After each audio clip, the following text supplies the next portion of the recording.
વિદ્યાર્થી મિત્રો, આ પાઠમાં લેક્ચર નંબર 2 લેક્ચર નંબર 1 ની અંદર આપણે લુઈસ વિશેની માહિતી સમજાવી હતી. લુઈસે જે અભિગમ રજૂ કર્યા હતા એ આપણે સમજાવેલા હતા. લેક્ચર 2 માં કોસેલ નામના વૈજ્ઞાનિકે જે અભિગમ રજૂ કર્યો હતો એ કેટલાક મુદ્દા અહીંયા સમજાવું છું. કોસેલે રાસાયણિક બંધનના સંબંધમાં નીચેની હકીકતો પ્રત્યે ધ્યાન દોરેલું હતું. ધ્યાન આપજો. મુદ્દા નંબર 1, આવર્ત કોષ્ટકમાં સૌથી ઊંચા વિદ્યુત ઋણ હેલોજન અને ઊંચી વિદ્યુત ધન આલ્કલી ધાતુઓ ઉમદા વાયુથી અલગ કરેલ છે. ધ્યાન આપો. વિદ્યુત ઋણ તત્વો કોને કહેવાય? તો જે તત્વો અષ્ટક પૂર્ણ કરવા માટે ઇલેક્ટ્રોન મેળવતા હોય એને હંમેશા વિદ્યુત ઋણ તત્વો કહેવાય. ચેપ્ટર નંબર 3 માં ભણી ગયા. હેલોજન તત્વોની બાહ્યતમ કક્ષાની ઇલેક્ટ્રોન રચના NH2NP5 થાય. કોની? હેલોજન. તો આ તત્વો અષ્ટક પૂર્ણ કરવા માટે કેટલા ઇલેક્ટ્રોન ખૂટે મિત્રો? એક જ. માટે આ તત્વો અષ્ટક પૂર્ણ કરવા માટે પ્રબળતાથી ઇલેક્ટ્રોન મેળવે છે. માટે કીધું એને સૌથી ઊંચા વિદ્યુત ઋણ તત્વો કહેવાય. આલ્કલી તત્વો જેને આપણે સમૂહ 1 એમની બાહ્યતમ કક્ષાની ઇલેક્ટ્રોન રચના ચેપ્ટર નંબર 3 માં આવી ગઈ. NS1 થાય. તો આ તત્વો અષ્ટક પૂર્ણ કરવા માટે સરળતાથી હંમેશા ઇલેક્ટ્રોન ગુમાવે છે. નામ આપ્યું આલ્કલી તત્વો. ઇલેક્ટ્રોન ગુમાવે. જેમ કે આપણે સોડિયમ. તો સોડિયમ પરમાણુ ક્રમાંક 11. તો ઇલેક્ટ્રોન રચના શું થાય? Neon complete 3s1. 3s1 NS1 પ્રકારની થઈ. તો નિયોન જેવી રચના પ્રાપ્ત કરવા માટે સોડિયમ સરળતાથી ઇલેક્ટ્રોન ગુમાવે છે. માટે ઇલેક્ટ્રોન ગુમાવે તો કયો વીજભાર પ્રાપ્ત કરે? ધન. Na+. માટેની વિદ્યુત ધન આલ્કલી તત્વો કહેવાય. એ ઉમદા વાયુથી અલગ કરેલ છે. કારણ કે ઉમદા વાયુ તત્વોની બાહ્યતમ કક્ષાની ઇલેક્ટ્રોન રચના NH2NP6 પ્રકારની થઈ. માટે જો ઉમદા વાયુથી આ બંને અલગ કેમ પડે? કે હેલોજન તત્વો જે રહ્યા એ પ્રબળતાથી ઇલેક્ટ્રોન મેળવે છે. માટેને વિદ્યુત ઋણ તત્વો કહેવાય. આલ્કલી તત્વો પ્રબળતાથી ઇલેક્ટ્રોન ગુમાવે છે. માટેને વિદ્યુત ધનમય તત્વો કહેવાય. જ્યારે ઉમદા વાયુ એવા છે કે જે ઇલેક્ટ્રોન ગુમાવતા પણ નથી કે ઇલેક્ટ્રોન મેળવતા નથી. મતલબ હેલોજન અને આલ્કલી તત્વો ઉમદા વાયુથી તદ્દન વિરુદ્ધ ગુણધર્મો ધરાવે. આ ઇલેક્ટ્રોન મેળવે છે જ્યારે આ ઇલેક્ટ્રોન ગુમાવે છે. એટલે પહેલો મુદ્દો હતો આવર્ત કોષ્ટકમાં સૌથી ઊંચા વિદ્યુત ઋણ હેલોજન અને ઊંચી વિદ્યુત ધન આલ્કલી તત્વો આ રીતે ઉમદા વાયુથી જુદા પડે છે. જુદા એટલે આ ઇલેક્ટ્રોન ગુમાવે જ્યારે ઇલેક્ટ્રોન મેળવે. બીજો મુદ્દો જો, હેલોજન પરમાણુ ઇલેક્ટ્રોન મેળવીને ઋણાયન બનાવે છે. જેમ કે આપણે ક્લોરીન. ક્લોરીન ઇલેક્ટ્રોન રચના શું થાય? તો તો નિયોન કમ્પ્લીટ 3s2 3p5. તો અષ્ટક પૂર્ણ કરવા માટે એક ઇલેક્ટ્રોન ખૂટે, તો ક્લોરીન આ રીતે ઇલેક્ટ્રોન મેળવી ઋણ આયન Cl માઇનસ આયનમાં રૂપાંતર થાય અને આલ્કલી ધાતુ ઇલેક્ટ્રોન ગુમાવીને ધન આયનમાં રૂપાંતર પામે છે. જેમ કે આપણે સોડિયમ ઇલેક્ટ્રોન રચના શું થાય? નિયોન કમ્પ્લીટ 3s1 માટે તે નિયોન જેવી રચના પ્રાપ્ત કરવા માટે એક ઇલેક્ટ્રોન ગુમાવશે. તો સોડિયમ આ રીતે ઇલેક્ટ્રોન ગુમાવી Na+ માં રૂપાંતર થાય. એટલે બીજો મુદ્દો, હેલોજન પરમાણુઓ ઇલેક્ટ્રોન મેળવી ઋણાયન બનાવે છે. આલ્કલી ધાતુ ઇલેક્ટ્રોન ગુમાવીને આ રીતે ધન આયનમાં રૂપાંતર પામે છે. બંનેની ઇલેક્ટ્રોન રચના કોના જેવી થઈ? જેમ કે Cl માઇનસ, તો નિયોન કમ્પ્લીટ 3s2 3p6 થાય કે નહીં?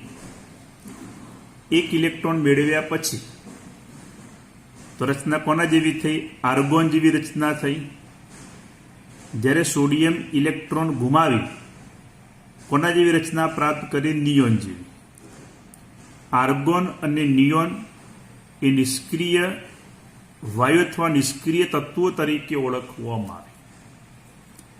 તો ત્રીજો મુદ્દો જો, આ રીતે બનેલા ઋણ આયન અને ધન આયન સ્થાયી ઉમદા વાયુ જેવી ઇલેક્ટ્રોન રચના પ્રાપ્ત કરે છે.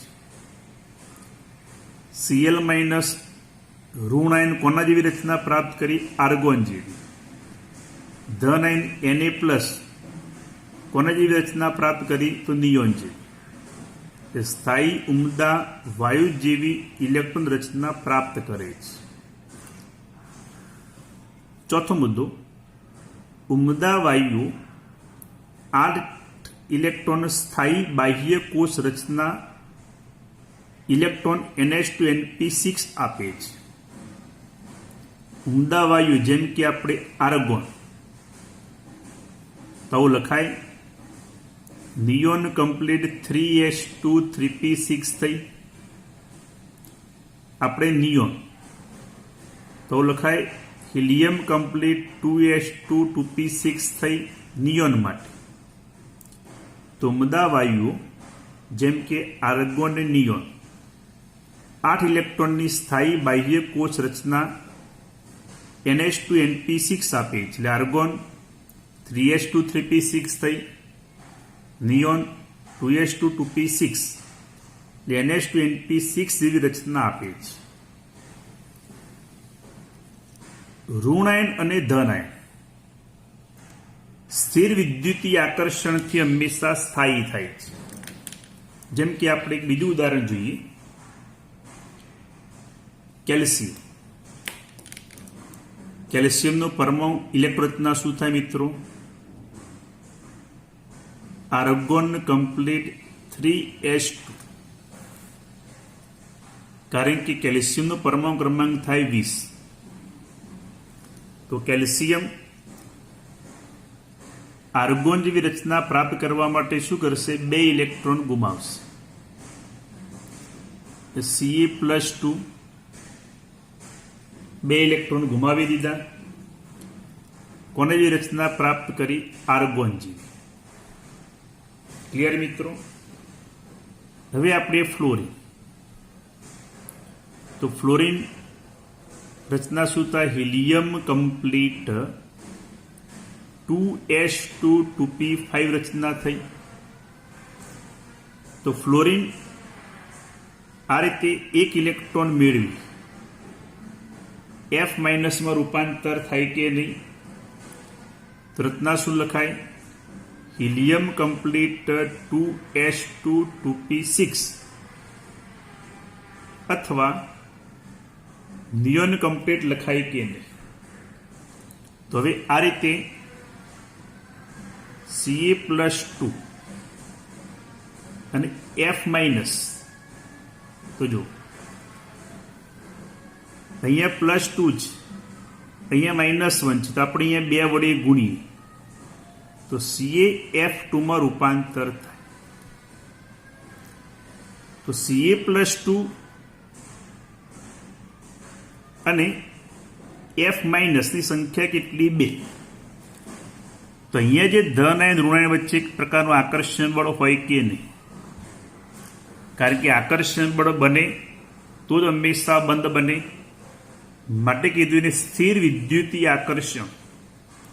એટલે આકર્ષણ બળથી એ અણુ સ્થાયી બને માટે નામ આપ્યું સ્થિર વિદ્યુતીય આકર્ષણથી હંમેશા સ્થાયી થાય છે.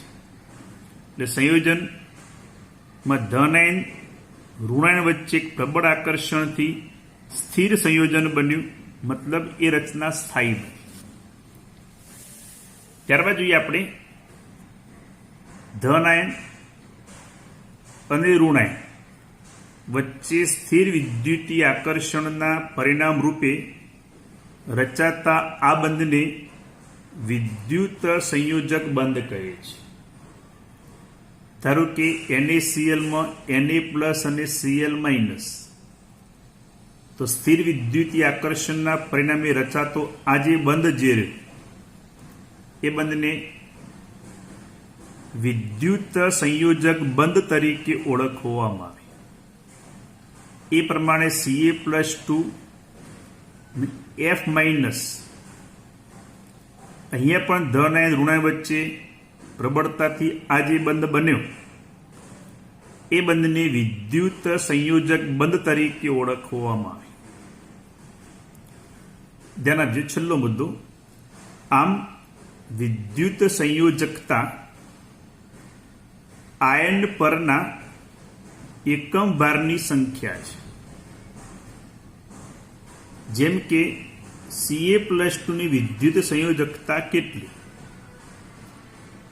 તો CaF2 બને ત્યારે કેલ્શિયમ ઉપરનો વીજભાર કેટલો? +2 થાય. તો વિદ્યુત સંયોજકતા એની +2 થાય. CaF2 બને ત્યારે F- તો એનો વીજભાર કેટલો? -1. તો વિદ્યુત સંયોજકતા આ રીતે -1 લખી છે. એટલે આની વિદ્યુત સંયોજકતા 2 લખાય, આની વિદ્યુત સંયોજકતા 1 લખાય. પછી વીજભાર +2 એટલે સંજ્ઞા લખી +2, -1 એટલે વીજભાર માઇનસ એટલે આગળ ઋણ સંખ્યા લખી. મતલબ કેલ્શિયમની વિદ્યુત સંયોજકતા 2 અને ફ્લોરિનની વિદ્યુત સંયોજકતા 1. અને વીજભાર લખવો હોય તો +2, આનો થાય -. એ રીતે NaCl તો સોડિયમની વિદ્યુત સંયોજકતા કેટલી થાય? 1. અને ક્લોરીનની વિદ્યુત સંયોજકતા કેટલી થાય? 1. પણ સોડિયમ ઉપરનો વીજભાર પ્લસ અને ક્લોરીન ઉપરનો વીજભાર કેટલો થાય? -. NaClમાં સોડિયમ અને ક્લોરીન બંનેની વિદ્યુત સંયોજકતા 1:1 થઈ. પણ સોડિયમ ઉપર પ્લસ વીજભાર હોય, ક્લોરીન ઉપર ઋણ વીજભાર હોય. તો આ રીતે કોસેલ નામના વૈજ્ઞાનિકે જ્યારે ધન અને ઋણ આયન બને ત્યારે આ પ્રકારની ઘટના એની અંદર જોવા મળે. ક્લિયર મિત્રો? બીજું આપણે અષ્ટકનો નિયમ. જ્યારે પરમાણુ વચ્ચે રાસાયણિક બંધ રચાય છે ત્યારે પરમાણુઓના સંયોજકતા ઇલેક્ટ્રોન એક પરમાણુમાંથી બીજા પરમાણુમાં સ્થાનાંતરણ દ્વારા અથવા સંયોજકતા ઇલેક્ટ્રોનની ભાગીદારી કરી તેમની સંયોજકતા કોષોનું અષ્ટક બનાવે છે. આને અષ્ટકનો નિયમ કહે છે. ઉદાહરણ સમજાવું જુઓ મિત્રો. આપણે જોઈએ NaCl. તો NaCl જ્યારે બને ત્યારે સોડિયમ 1 ઇલેક્ટ્રોન ગુમાવશે. Na+ ઇલેક્ટ્રોન ગુમાવ્યો અને રચનાથી નિયોન કમ્પ્લીટ 3s1. તો આની કોના જેવી થઈ?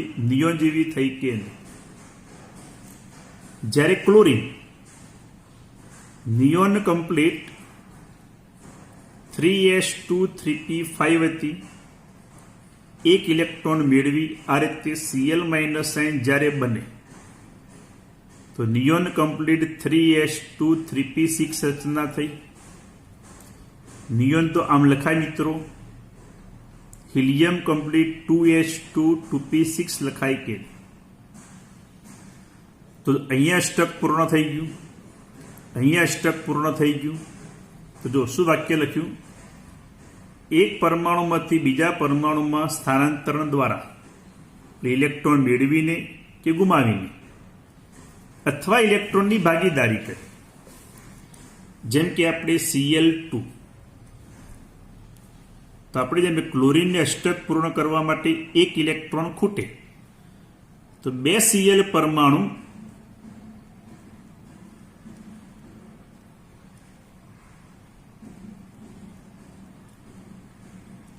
તો આ 2 Cl પરમાણુ એક એક ઇલેક્ટ્રોનની ભાગીદારી કરી, જો બંનેનું અષ્ટક પૂર્ણ થઈ ગયું, 2 2 4 2 6 2 8, અહીં 2 2 4 2 6 2 8. તો બંને પરમાણુ આ રીતે એક એક ઇલેક્ટ્રોનની ભાગીદારી કરી અષ્ટક રચના પૂર્ણ કરે છે અને સંયોજન સ્થાયી બને એને અષ્ટકના નિયમ તરીકે ઓળખવામાં આવે. તો જો મિત્રો, જ્યારે પરમાણુ વચ્ચે રાસાયણિક બંધ રચાય છે ત્યારે પરમાણુઓના સંયોજકતા ઇલેક્ટ્રોન એટલે બાહ્યતમ કક્ષામાં જે ઇલેક્ટ્રોનો હોય તે એક પરમાણુમાંથી બીજા પરમાણુમાં સ્થાનાંતરણ દ્વારા એટલે કે ઇલેક્ટ્રોન ગુમાવીને અથવા ઇલેક્ટ્રોન મેળવીને અથવા સંયોજકતા ઇલેક્ટ્રોનની ભાગીદારી દ્વારા અષ્ટક રચના પૂર્ણ કરે છે અને સંયોજન સ્થાયી બને આને અષ્ટકના નિયમ તરીકે ઓળખવામાં આવે. ક્લિયર મિત્રો? તો આ રીતે આપણે આ લેક્ચરના અંદર અત્યારે એ કોસેલ લુઈસ એટલે કોસેલની અભિધારણાઓ આપણે સમજાવી અને બીજો અષ્ટકનો નિયમ આપણે સમજાવ્યો. હવે આપણે જોઈએ સહસંયોજક બંધ. ખાસ ધ્યાન આપજો. હવે સહસંયોજક બંધની અંદર તો લેંગમ્યુરે ઈસવીસન 1919માં લુઈસની ધારણામાં સુધારો સૂચવ્યો અને અષ્ટકની સ્થાયી સમઘનની રચનાને ફગાવી દીધી. લુઈસની ધારણામાં શું હતું કે જ્યારે સંયોજન બને ત્યારે હંમેશા અષ્ટક પૂર્ણ થાય. જેમ કે આપણે NaClનું ઉદાહરણ જોયું, CEFનું ઉદાહરણ જોયું. અને લુઈસની ધારણામાં શું હતું કે પરમાણુ એક સમઘન સ્વરૂપે હતો. મિત્રો, મેં આગળ સમજાવી હતી સમઘન સ્વરૂપે. એવી જે લુઈસની જે ધારણા હતી એ લેંગમ્યુરે એને ફગાવી દીધી. મતલબ એવો કોઈ પરમાણુ સમઘન હોતો નથી અને સંયોજન બને ત્યારે અષ્ટક પૂર્ણ થાય જ એવી જે ધારણા હતી એને ફગાવી દીધી. તેને એક સહસંયોજક બંધ વિશેનો શબ્દ દાખલ કર્યો, પર્યાય દાખલ કર્યો. સહસંયોજક બંધ કોને કહેવાય? તો 2 પરમાણુ વચ્ચે ઇલેક્ટ્રોનની ભાગીદારીથી રચાતા બંધને સહસંયોજક બંધ તરીકે ઓળખવામાં આવે. જેમ કે આપણે Cl2 તો જો ક્લોરીનની બાહ્યતમ કક્ષામાં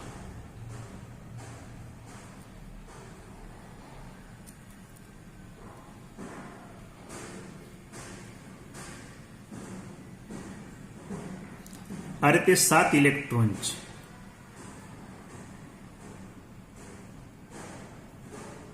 બીજા ક્લોરીનની બાહ્યતમ કક્ષામાં 7 ઇલેક્ટ્રોન છે. તો ક્લોરીનની ઇલેક્ટ્રોન રચના શું થાય? લખાય આપણે નિયોન કમ્પ્લીટ 3s2 3p5 લખાય કે નહીં? તો ક્લોરીન અષ્ટક પૂર્ણ કરવું હોય અર્થાત આર્ગોન જેવી રચના પ્રાપ્ત કરવી હોય, નિષ્ક્રિય વાયુ આર્ગોન જેવી રચના પ્રાપ્ત કરવી હોય તો એક ઇલેક્ટ્રોન ઓછો ધરાવે છે. પણ 2 ક્લોરીન પરમાણુ જો આ રીતે એક ઇલેક્ટ્રોનની ભાગીદારી કરે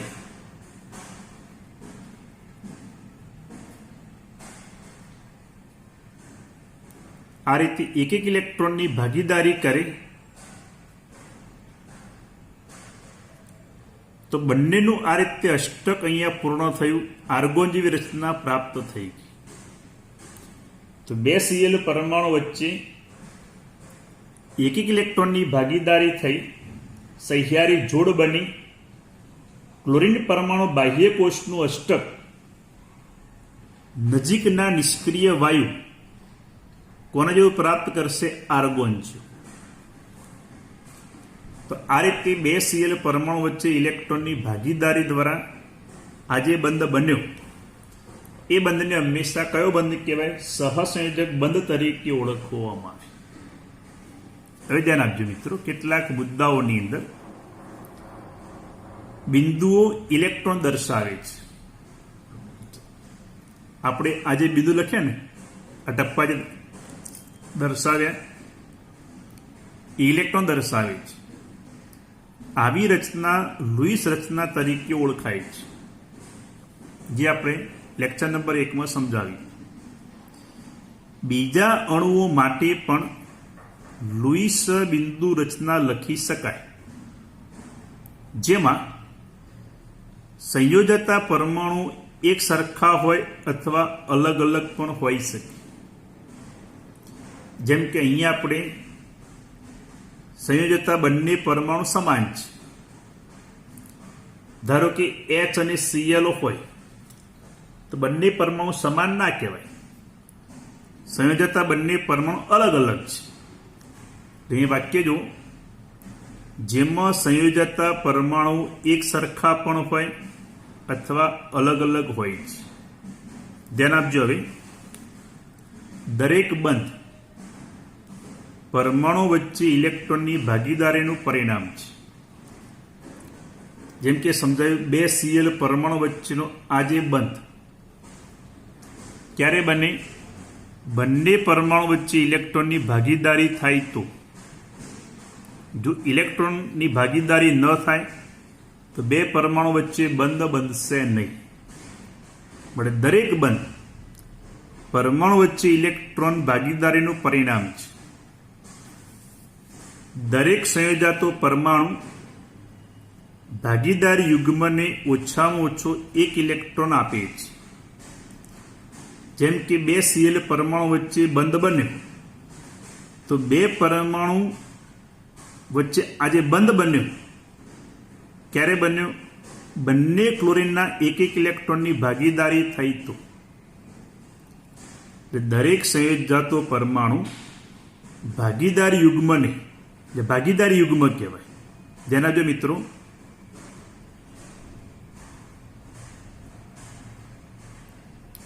આપણ યુગ્મ કહેવાય. આપણ યુગ્મ એટલે 2ની જોડી. 2ની જોડી એટલે ને ઇલેક્ટ્રોન યુગ્મ ગણાય. એટલે આ ઇલેક્ટ્રોન યુગ્મ થયું, આપણ યુગ્મ થયું, આપણ યુગ્મ થયું. આ યુગ્મ ભાગીદારીમાં નથી. આ યુગ્મ કેવું કહેવાય? ભાગીદારીનું કહેવાય. દરેક સંયોજાતો પરમાણુ ભાગીદારી યુગ્મને, એટલે ભાગીદારી યુગ્મને ઓછામાં ઓછો 1 ઇલેક્ટ્રોન આપે છે. એટલે આનો 1 ઇલેક્ટ્રોન અને આનો 1 ઇલેક્ટ્રોન હોય તો આ ભાગીદારી યુગ્મ બનશે. ત્રીજો મુદ્દો, ઇલેક્ટ્રોનની ભાગીદારીના પરિણામ રૂપે સંયોજાતા પરમાણુઓની બાહ્ય કોષ ઉમદા વાયુ જેવી રચના ધારણ કરે છે. અહીંયા ભાગીદારી થઈ તો બંનેની ઉમદા વાયુ કોના જેવી રચના પ્રાપ્ત થઈ? આર્ગોન જેવી. ધારો કે આપણે હાઇડ્રોજનની બાહ્યતમ કક્ષામાં 1 ઇલેક્ટ્રોન અને ક્લોરીનની બાહ્યતમ કક્ષામાં કેટલા ઇલેક્ટ્રોન થયા? 7. હાઇડ્રોજન અને ક્લોરીન આ 1 ઇલેક્ટ્રોનની ભાગીદારી કરી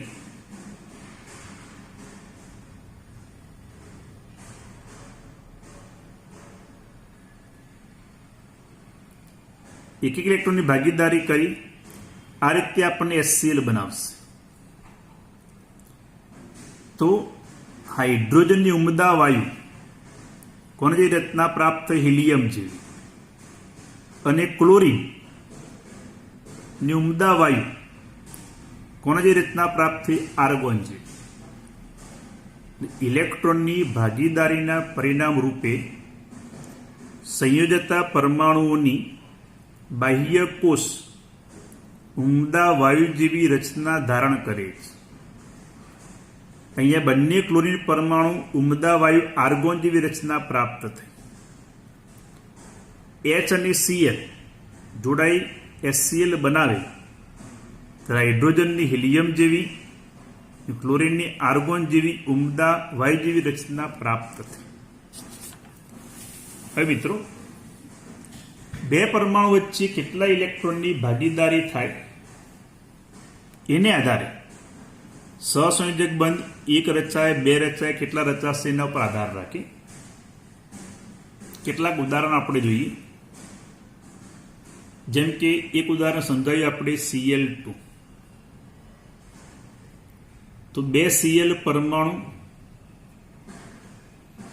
એક એક ઇલેક્ટ્રોનની ભાગીદારીથી જોડાય. તો બંને Cl પરમાણુ વચ્ચે એક એક ઇલેક્ટ્રોનની ભાગીદારી થઈ. તો એમની વચ્ચે આ રીતે એક જ સહસંયોજક બંધ રચાય. એટલે વ્યાખ્યા જો, જ્યારે બે પરમાણુ એક એક ઇલેક્ટ્રોનની ભાગીદારી કરી યુગ્મ રચે, એક એક ઇલેક્ટ્રોનની ભાગીદારી કરી યુગ્મ રચે, તો એક સહસંયોજક બંધથી હંમેશા જોડે. ઉદાહરણ જોઈએ આપણે H2O. ધ્યાન જો મિત્રો, ઓક્સિજનની બાહ્યતમ કક્ષામાં આ રીતે 6 ઇલેક્ટ્રોન છે. કારણ કે ઓક્સિજનનો પરમાણુ ક્રમાંક કેટલો થાય? 8. તો 2 6 લખાય કે નહીં? એટલે બાહ્યતમ કક્ષામાં 6 થયા. અને હાઇડ્રોજન ની બાહ્યતમ કક્ષામાં એક જ ઇલેક્ટ્રોન છે. તો આ જો, આ રચના હિલિયમ જેવી થઈ, આ રચના હિલિયમ જેવી થઈ, ઓક્સિજનનું અષ્ટક અહીંયા પૂર્ણ થયું. તો આ બે પરમાણુ વચ્ચે એક એક ઇલેક્ટ્રોનની ભાગીદારી થઈ, અહીંયા પણ એક એક ઇલેક્ટ્રોનની ભાગીદારી થઈ. તો આ રીતે એમની વચ્ચે એક સહસંયોજક બંધ બને. ધારો કે આપણે જોઈએ CCl4. તો કાર્બન ટેટ્રાક્લોરાઇડ કહેવાય. નામ શું થાય? કાર્બન અને 4 Cl, તો ટેટ્રાક્લોરાઇડ. તો કાર્બન મધ્યસ્થ પરમાણુ, કાર્બનનો પરમાણુ ક્રમાંક 6 થાય તો રચના થાય 2 4. તો કાર્બનની બાહ્યતમ કક્ષામાં કેટલા ઇલેક્ટ્રોન થયા? 4. દરેક ક્લોરીન પરમાણુ આ રીતે એક એક ઇલેક્ટ્રોનની ભાગીદારી કરશે. અહીંયા પણ એક એક ઇલેક્ટ્રોનની ભાગીદારી થાય. આ Cl પણ એક એક ઇલેક્ટ્રોનની ભાગીદારી કરશે. આ Cl પણ એક એક ઇલેક્ટ્રોનની ભાગીદારી કરશે. તો જો, અહીંયા કાર્બન Cl વચ્ચે એક એક ઇલેક્ટ્રોનની ભાગીદારી થઈ, અહીંયા પણ એક ઇલેક્ટ્રોનની ભાગીદારી થઈ, આ પણ એક ઇલેક્ટ્રોનની ભાગીદારી થઈ, અહીંયા પણ એક ઇલેક્ટ્રોનની ભાગીદારી થઈ. એ રીતે કાર્બનનું પણ અહીંયા અષ્ટક પૂર્ણ થઈ ગયું.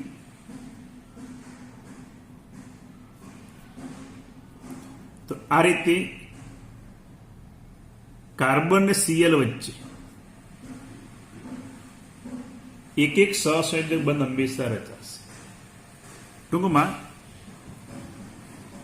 બે પરમાણુ વચ્ચે એક એક ઇલેક્ટ્રોનની ભાગીદારી થઈ જો બંધ બને તો એને એક સહસંયોજક બંધ તરીકે ઓળખવામાં આવે.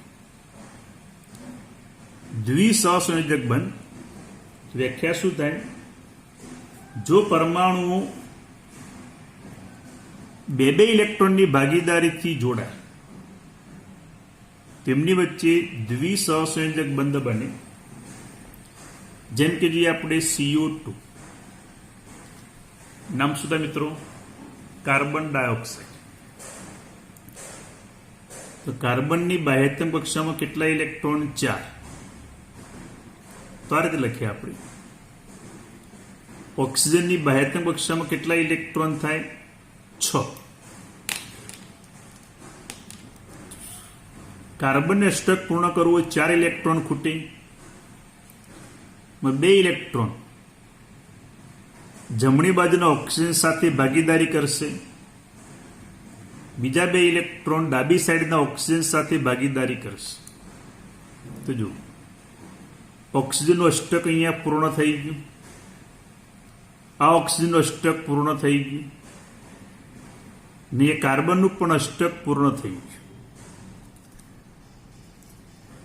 તો કાર્બન ઓક્સિજન વચ્ચે અહીંયા બે ઇલેક્ટ્રોનની ભાગીદારી એટલે 2 યુગ્મ બને. અહીંયા પણ 2 યુગ્મ બને. તેમની વચ્ચે આ જે બંધ બને એ દ્વિબંધ તરીકે ઓળખવામાં આવે. તો આને કહેવાય દ્વિસહસંયોજક બંધ તરીકે ઓળખવામાં આવે. ધ્યાન આપજો, હું 2 શબ્દ સમજાવું. અબંધકારક ઇલેક્ટ્રોન યુગ્મ, બીજું બંધકારક ઇલેક્ટ્રોન યુગ્મ. તો જો આ યુગ્મ કહેવાય, આ યુગ્મ કહેવાય, આ પણ યુગ્મ કહેવાય. મતલબ અહીંયા આ યુગ્મ બંધ બનાવવા માટે વપરાય. આ દ્વિબંધ બન્યા તો આ યુગ્મને કારણે બને, આને કારણે નહીં. તો આ યુગ્મ બંધ બનાવવા માટે વપરાતું નથી, તેને કહેવાય અબંધકારક ઇલેક્ટ્રોન યુગ્મ કહેવાય. જ્યારે આ યુગ્મ બંધ બનાવવા માટે વપરાયેલું છે તો એને કહેવાય બંધકારક ઇલેક્ટ્રોન યુગ્મ કહેવાય. તો અહીંયા બંધકારક ઇલેક્ટ્રોન યુગ્મ કેટલા? તો 1 2 3 4. 1 2 3 4 ઇલેક્ટ્રોન યુગ્મ બંધકારક, તો એને કહેવાય અબંધકારક ઇલેક્ટ્રોન યુગ્મ કહેવાય. તો 1 2 3 4 એટલે આ જે લખ્યા તે એ કયા કહેવાય? અબંધકારક ઇલેક્ટ્રોન યુગ્મ કહેવાય. આ કયા કહેવાય? બંધકારક. જો બીજું ઉદાહરણ C2H4. મિત્રો આ બંધારામ લખાય. કાર્બનની બાહ્યતમ કક્ષાની અંદર કેટલા ઇલેક્ટ્રોન? 4. ધ્યાન આપજો મિત્રો, હું આ 4 ઇલેક્ટ્રોન લખ્યા. 2 કાર્બન છે, બીજા કાર્બનની બાહ્યતમ કક્ષાની અંદર 4 ઇલેક્ટ્રોન. આ લખ્યા આપણે 4. 1 2 3 4. 4H, તો 1H ઇલેક્ટ્રોન અહીંયા ભાગીદારી કરશે, 1H અહીંયા ભાગીદારી કરશે, ત્રીજો H અહીંયા ભાગીદારી કરે, ચોથો H અહીંયા ભાગીદારી કરશે. તો જુઓ મિત્રો, આની રચના હિલિયમ જેવી રચના પ્રાપ્ત થઈ ગઈ, નિષ્ક્રિય વાયુ. આની પણ નિષ્ક્રિય વાયુ જેવી રચના પ્રાપ્ત થઈ ગઈ. આની પણ નિષ્ક્રિય વાયુ જેવી રચના પ્રાપ્ત થઈ ગઈ. આની પણ નિષ્ક્રિય વાયુ જેવી રચના પ્રાપ્ત થઈ ગઈ.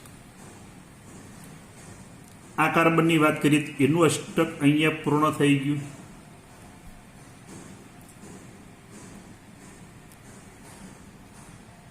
આની વાત કરીએ તો આ કાર્બનનું પણ અષ્ટક અહીંયા પૂર્ણ થઈ ગયું. તો આ 2 કાર્બન પરમાણુ વચ્ચે 2 ઇલેક્ટ્રોન યુગ્મ માટે એમની વચ્ચે આ રીતે દ્વિબંધ રચાય. અહીંયા એક, અહીંયા સિંગલ બંધ અને સિંગલ. તો આ રીતે અહીંયા દ્વિબંધ રચાશે, કારણ કે 2 ઇલેક્ટ્રોનની ભાગીદારીથી આના 2 ના કાર્બનના 2 માટે એમની વચ્ચે આ બંધ રચનાને દ્વિસહસંયોજક બંધ. ક્લિયર મિત્રો? બીજા ઘણા ઉદાહરણ દર્શાવી શકાય, જેમ કે આપણે ઓક્સિજન O2. તો ઓક્સિજનની અંદર બે ઓક્સિજન પરમાણુ આ રીતે બે ઇલેક્ટ્રોનની ભાગીદારીથી જોડાશે. તેમની વચ્ચે આ જે બંધ બન્યો એ દ્વિબંધ હંમેશા રચાશે. તો આ રીતે બે ઇલેક્ટ્રોનની ભાગીદારી થઈ દ્વિસહસંયોજક બંધ બનશે. એ પ્રમાણે ત્રિસહસંયોજક બંધ વ્યાખ્યા શું થાય? ત્રણ ઇલેક્ટ્રોનની ભાગીદારીથી હંમેશા બંધ બને તો એને કહેવાય ત્રિસહસંયોજક બંધ કહેવાય. જેમ કે આપણે N2 નાઇટ્રોજન રચના થાય હિલિયમ કમ્પ્લીટ 2s2 2p3. તો નાઇટ્રોજન અષ્ટક પૂર્ણ કરવા માટે કેટલા ઇલેક્ટ્રોન જોઈએ? 3. તો આ બે નાઇટ્રોજન પરમાણુ, ચલો એની બાહ્યતમ કક્ષામાં 3 ને 2 5, તો 2 લખ્યા, આ લખ્યા આપણે 3. બીજા નાઇટ્રોજન પરમાણુમાં આ 2 1 2 અને 3. તો જો મિત્રો બંનેનું અષ્ટક અહીંયા પૂર્ણ થઈ ગયું, આનું પણ અષ્ટક અહીંયા પૂર્ણ થઈ ગયું. તો બે પરમાણુ વચ્ચે કેટલા ઇલેક્ટ્રોનની ભાગીદારી થઈ? 3. તેમની વચ્ચે આ રીતે 1 2 અને 3 સહસંયોજક બંધ બને. આ ઇલેક્ટ્રોન યુગ્મ બંધ બનાવવા માટે વપરાતું નથી. કયું કહેવાય? અબંધકારક ઇલેક્ટ્રોન યુગ્મ કહેવાય. એ પ્રમાણે આપણે જોઈએ, આપણે C2H2